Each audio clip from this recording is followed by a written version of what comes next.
നാളെ തന്നെ എല്ലാ മന്ത്രിമാരും ഒരുമിച്ച് സത്യപ്രതിജ്ഞ ചെയ്യാം. നേരം ചേച്ച ഒരു ക്വിക്ക് സ്റ്റാർട്ടാണ്.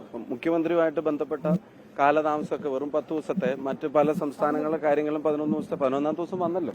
അപ്പം പിന്നെ അതൊക്കെ വന്നു. പക്ഷേ നാളെ എല്ലാ മന്ത്രിമാരും ഒരുമിച്ച് സത്യപ്രതിജ്ഞ ചെയ്യാണ് UDFന്റെ.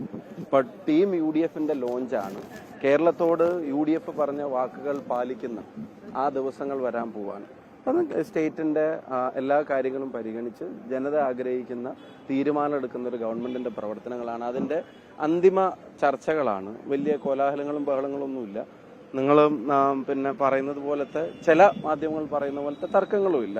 എല്ലാ ഓപ്ഷൻസും പരിശോധിച്ച് പിന്നെ ഒരു പ്രൊപ്പോസൽ AICC അംഗീകരിക്കും.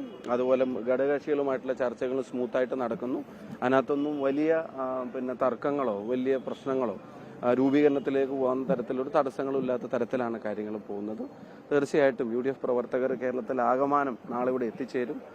ആയിരക്കണക്കിന് ആളുകൾ നാളെ ഇവിടെ ഉണ്ടാവും. സന്തോഷത്തോടെ, അഭിമാനത്തോടെ 10 വർഷത്തെ ദുരിത ഭരണത്തിന് ജനങ്ങൾ കൽപ്പിച്ച അറുതി, അതിന്റെ തുടക്കമാണ് നാളെ. അതിനെ സംബന്ധിച്ച് വ്യക്തമായ ധാരണ എനിക്കില്ല. എല്ലാവരും എത്ര എന്നാണ് ആഗ്രഹം?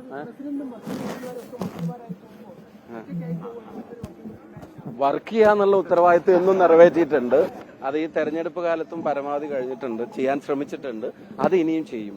വർക്ക് ചെയ്യാന്നുള്ളതാണല്ലോ ഉത്തരവാദിത്തം, അത് ഇനിയും ചെയ്യും. വലിയ രീതിയിലുള്ള സാമൂഹ്യ മാധ്യമങ്ങളിൽ അങ്ങേർക്കെതിരെ നെഗറ്റീവ് കമന്റ്സ് ഒക്കെ ഒരുപാട് വരുന്നുണ്ട്. അപ്പൊ അതിലെന്താണ് വിഷമമുണ്ടോ അതിനകത്ത്?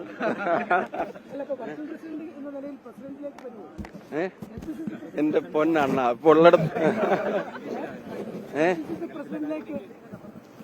ഇല്ല, ഇപ്പൊ മന്ത്രിസഭാ രൂപീകരണത്തിന്റെ ചർച്ചകളാണ് ഇപ്പൊ പാർട്ടിക്കാർക്ക് നടത്തുന്നത്.